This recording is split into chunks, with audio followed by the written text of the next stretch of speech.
Praise the lord. దేవుని పరిశుద్ధ నామానికి మహిమ కలుగును గాక. ప్రతిరోజు ఈ అనుదినమన్నా అనే కార్యక్రమాన్ని వీక్షిస్తున్న దేవుని బిడ్డలారా, మీ అందరికీ నా హృదయపూర్వకమైన వందనాలు తెలియజేస్తున్నాను. ఈరోజు దేవుడు మనకిచ్చిన మాటను మనం చదువుకుందాం. యెహెజ్కేలు గ్రంథం 37వ అధ్యాయం 11వ వాక్యాన్ని చదువుకుందాం.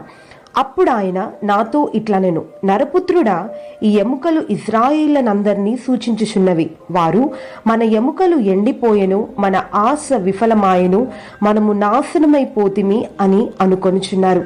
ఇక్కడ మనం గమనించినట్లయితే ఇశ్రాయేలు ప్రజలు వారి పరిస్థితిని గురించి వారు మాట్లాడుతున్నట్లుగా మనం చక్కగా గమనించగలం. ఇక్కడ ఇశ్రాయేళ్ల పరిస్థితి మనం గమనించినట్లయితే వారు బ్రతికే ఉన్నారు, కానీ వారు సమాధిలోకి వెళ్ళిపోయిన పరిస్థితులు మనకు కనబడుతున్నాయి. వారి ఆశలు విఫలమైపోయినట్లుగా, వారు ఎంత కష్టపడినా దాని ఫలితం చూడలేని పరిస్థితులు వారు ఎదుర్కొంటూ ఉన్నారు. నిజంగా వారు ఎంత భూమిని సేద్యపరిచినా దాని ఫలాలు అనుభవించలేని పరిస్థితి. అయితే ఈ సందర్భంలో వారి ఆశలన్నీ విఫలమైపోయి, మేము బ్రతికే ఉన్నాము కానీ మేము చచ్చిన వారంగా కనబడుతున్నాము, సమాధిలోనికి దిగిపోయిన వారిగా కనబడుతున్నాము అని వారు ఎంతో నిరాశలో నిస్పృహలో వారి మాటలు తెలియజేస్తున్నారు. ప్రియ దేవుని బిడ్డలారా, వారు ఈ పరిస్థితిలో ఉన్నప్పుడు దేవాది దేవుడు వారితో చెప్పిన మాటలు ఏంటి అనంటే, ఇదిగో మీ పరిస్థితిలో నుంచి, సమాధుల్లో నుంచి నేను మిమ్మల్ని పైకి లేవనెత్తబోతున్నాను అని మన ప్రభు అయిన దేవుడు సెలవిస్తున్నాడు. ఇక్కడ ఈ వాక్యాన్ని వింటున్న దేవుని బిడ్డలారా, మీరు కూడా ఇదే పరిస్థితిలో ఉండి ఉండొచ్చు.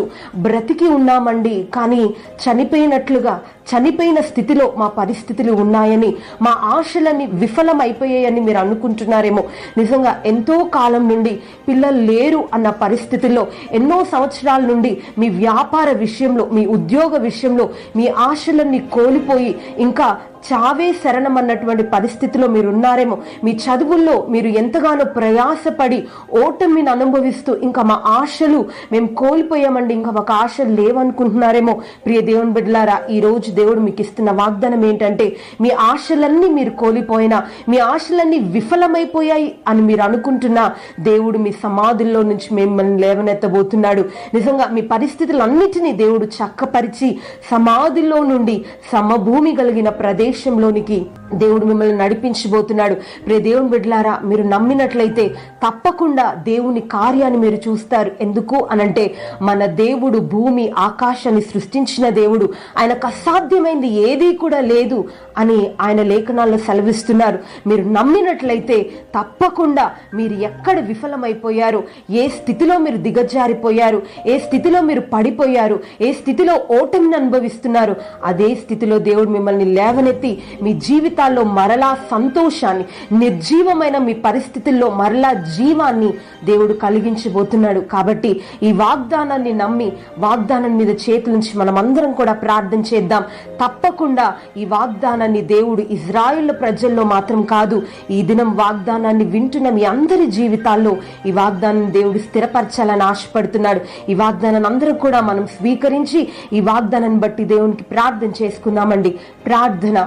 ప్రేమ కలిగిన దేవా, పరిశుద్ధుడా, మీకు స్తోత్రములు తండ్రి. నిజంగా ఇశ్రాయేళ్ల ప్రజల జీవితాల్లో ఆశలు చిగురింపజేసిన దేవుడు, ఇశ్రాయేలు ప్రజల జీవితాల్లో గొప్ప కార్యాలు చేసిన దేవుడు, ఇశ్రాయేలు ప్రజల జీవితాల్లో నిజంగా సమాధికి దిగజారిపోయిన వారి జీవితాల్లో సమాధుల్లో నుంచి వారిని బయటికి తీసుకుని వస్తానని వాగ్దానం ఇచ్చావు. ఇదిగో ప్రభా, ఈ దినం ఈ వాగ్దానాన్ని వింటున్న మీ బిడ్డల జీవితాల్లో అయ్యా, వారి ఆశలు కోల్పోయి నిజంగా వారి జీవితాలు సమాధికి దిగిపోయిన పరిస్థితిలో ఎంతో మంది ఉండి ఉండొచ్చు. ప్రభా, వారి జీవితాలను మీరు లేవనెత్తుతారని, మరలా ఆశలు వారి జీవితాల్లో చిగురింపజేస్తానని వాగ్దానం ఇచ్చిన దేవా, వారి ప్రతి పరిస్థితిని మీరు చక్కపరిచి ఇదిగో అయ్యా, వారి ఆశలు కోల్పోయిన స్థితిలో నుంచి వారిని లేవనెత్తి వారి జీవితంలో సంతోషం, సమాధానం, ఆరోగ్యం, క్షేమం మీరు కలిగించమని కోరుతూ అయ్యా, మమ్మల్ని అందరినీ మీ చేతిలోకి సమర్పించుకుంటూ ఉదయకాల సమయంన మమ్మల్ని వాక్యంతో తృప్తిపరచమని కోరుతూ నన్ను నేను తగ్గించుకుంటూ మీ ఘనమైన నామాన్ని హెచ్చిస్తూ నజరేయుడైన యేసయ్య పరిశుద్ధ నామమున ప్రార్థించి అడిగి వేడుకుంటున్నాను నా పరమ తండ్రి, ఆమేన్. నన్ను ఎంతగా ప్రేమించినా నా యేసు రాజా, అన్ని